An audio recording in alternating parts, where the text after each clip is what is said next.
ধারাবাহিকের শুরুতে দেখা যায় রূপায়ের বোন গিনি বলতে বলতে আসছে যে গাইস আমি কিন্তু আপনাদের রিকোয়েস্টে নিয়ে চলে এসেছি আমার জামাইবাবুকে। রূপাই তো কথাটা শুনেই অবাক। রূপাই দেখতে পাচ্ছে গিনি ভ্লগ করতে করতে রেহানকে নিয়ে চলে এসেছে রূপাইদের বাড়িতে। রূপাইয়ের মা তখনই রেহানকে দেখতে পায় যে রেহান ওদের বাড়িতে চলে এসেছে। রূপাইয়ের মা তো ছুটে যায় রেহানের কাছে, রেহানকে বলছে এ কি জামাই তুমি এখানে? রূপাই তোমাকে বলেনি এখানে আসতে না? গিনি তো এবার রূপায়ের মাকে সরিয়ে দিয়ে বলছে ব্লগের মধ্যে যে আপনারা জানেন তো আমার জামাইবাবুর একটা গুণ আছে, উনি ভালো গান গাইতে পারেন, তাই আজকে উনি আপনাদের সবাইকে গান করে শোনাবে। রূপাই তখন ছুটে গিয়ে রেহানকে বলছে কি আপনি গান গাইবেন? রেহান তখন বলছে হ্যাঁ আমি গান গাইবো, তুমি যদি নাচতে পারো তাহলে আমি গান গাইতে পারবো না কেন? গিনি আমাকে এতবার করে রিকোয়েস্ট করলো, তাহলে আমি কি করে ফেলবো? রূপাই তখন বলছে আপনাকে বললাম না যে আপনাকে এতবার করে ওখানে তো বলে আসলাম যে আমাদের বাড়িতে আসতে না। তপনবাবু তখন রেহানকে বলছে যে হ্যাঁ বাবা, পঞ্চুর লোকেরা না যখন তখন এই বাড়িতে হানা দিতে পারে, তোমরা বরঞ্চ বাড়ি চলে যাও। রেহান তখন তপনবাবুর কাছে এসে বলছে বাহ আপনি তো ভালো কথা বলছেন, এই যে বললেন যে আমি নাকি আপনাদের বাড়ির ছেলের মতন, এখন বলছেন যে আমি আপনাদের সবাইকে বিপদে ফেলে নিজের বাড়িতে চলে যাব? তা কখনো হয় বলুন? রূপাই তখন বলছে যে আমি তো আছি এখানে, আপনার এখানে কোনো থাকার দরকার নেই। রেহান তখন রূপাইকে বলছে হ্যাঁ আমি তো জানি তুমি একেবারে বীর যোদ্ধা, একাই সব কিছু সামলে দেবে।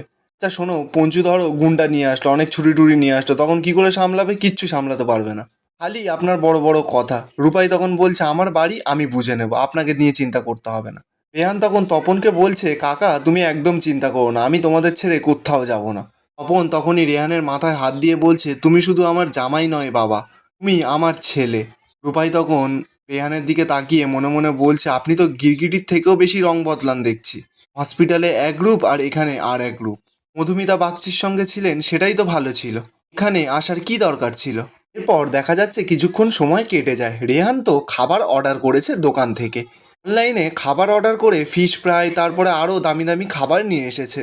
রূপায়ের মা তখন রেহানকে বলছে বাবা তুমি, আমি তো রান্না করেছিলাম, তুমি আমার বাইরে থেকে খাবার এত টাকা খরচা করে আনতে গেলে কেন? অপনবাবু তখন বলছে আরে বাবা ও জামাই ভালোবেসে নিয়ে এসেছে, তুমি খাবে, এইসব আবার দাম টাম জিজ্ঞাসা করার কি আছে? এদিকে তো ফুলটুসি টোন না কাটলে হবে না, ফুলটুসি বলছে আরে বাবা আমাদের জামাই তো আর কম ইনকাম করে না, বেশ মোটা টাকাই তো ইনকাম করে। না মানে আমি এটাই বলতে চাইছি যে জামাইয়ের মনটা তো আর অনেক বড়, ছোট তো নয়। রূপাই তো কথাগুলো শুনে খুব রেগে যাচ্ছে কিন্তু কিছুই বলতে পারছে না, কারণ এখন রেহান সামনে বসে আছে। এরপর দেখা যাচ্ছে গিনি তো রেহানকে জোর করছে গান করার জন্য ওর ভিউয়ার্সদের জন্য। রেহান তো এবার একটা সুন্দর গান ধরেছে, রূপাইয়ের দিকে তাকিয়ে তাকিয়ে রেহান গান করছে, রূপাই তো আবার রাগ দেখাচ্ছে রেহানকে।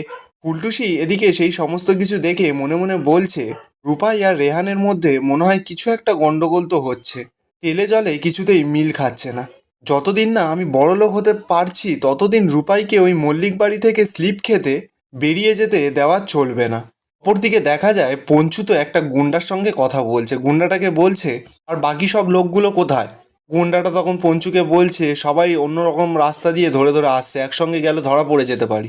পঞ্চু এবার মনে মনে বলছে নার্সবাবু এবার তোমার খেল খতম, রূপাই তোকে তো এবার চড়া দামে আমি দুবাইতে বেচে দেব, কেউ কিচ্ছু করতে পারবে না। এদিকে দেখা যাচ্ছে রূপায়ের মা তো বেশ সুন্দর করে জামাইয়ের জন্য খাবার দাবারের আয়োজন করেছে, বেশ সুন্দর করে খাবার দাবার সাজিয়ে টেবিলে দিয়েছে।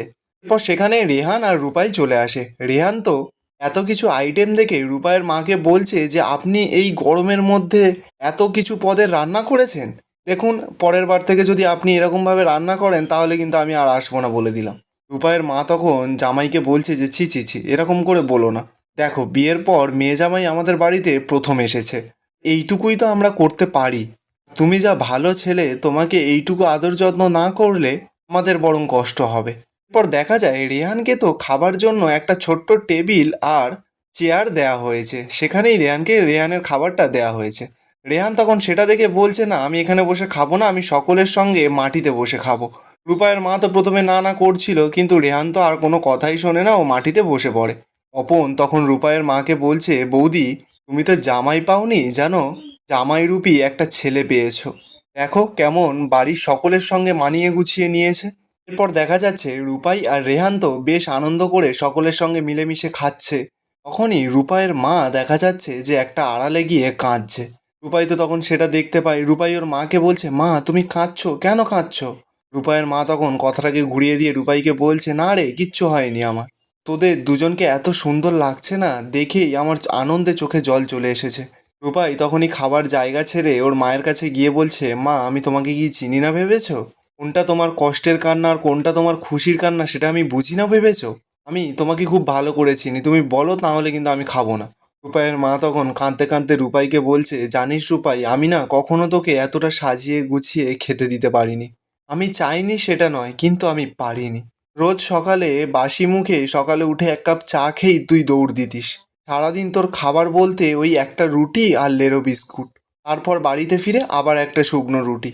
কোনো রকমে খেয়ে দে আবার শুয়ে পড়তিস, আবার সকালে উঠে সেম রুটিন। যতদিন তুই আমার কাছে ছিলিস ততদিন তোকে এত সুন্দর করে কোনোদিনও খাওয়াতে পারিনি। আজ যখন তুই দূরে গেছিস তখন দেখ আমি যা পেরেছি ততটা সম্ভব আমি তোকে খাওয়াচ্ছি। এই বলেই রূপাইয়ের মা তো খুব কান্নাকাটি করছে, চোখের জল আর ধরে রাখতে পারছে না। রূপাই তখন ওর মাকে সান্ত্বনা দেওয়ার জন্য বলছে, তাতে কি হয়েছে, আমি ছোটবেলায় আদর যত্ন পাইনি তো কি হয়েছে, এখন তো জানো ওই বাড়িতে আমাকে কেমন আদর যত্ন করে। আমাকে পুরো থালা সাজিয়ে খেতে দেয়, আমাকে না একেবারে সমস্ত কিছুতে পুষিয়ে দিয়েছে। রূপাইয়ের মা তখন বলছে, হ্যাঁ আমি জানি ওরা তোকে খুব ভালোবাসে।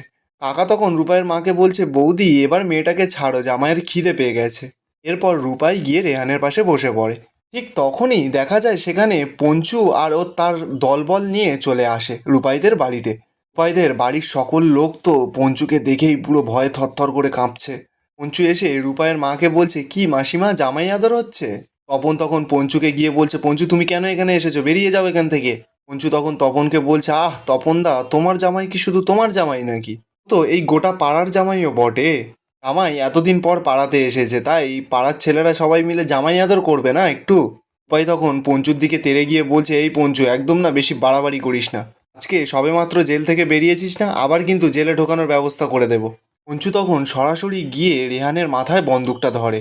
রেহানকে বলছে, খুব শখ না আমাকে জেলে পাঠিয়ে রূপাইয়ের সঙ্গে সংসার করবি, কিন্তু আমি সেটা হতে দেব না। আর এটা দেখেছিস আমার হাতে কি? এই ট্রিগারে যদি আমি একবার চেপে দিই তাহলে তোর কি হবে জানিস? তুই পুরো ছবি হয়ে যাবি। তখন তুই উঠবি চিতায় আর রূপাই আমার বুকে। রেহান তখন পঞ্চুকে বলছে, জেল খেটেও তো শিক্ষা হয়নি, তাই না পঞ্চু? কেই বলে কুকুরের লেজ কোনোদিনও সোজা হয় না। এখানেই আজকের এপিসোডটা শেষ হয়ে যায়।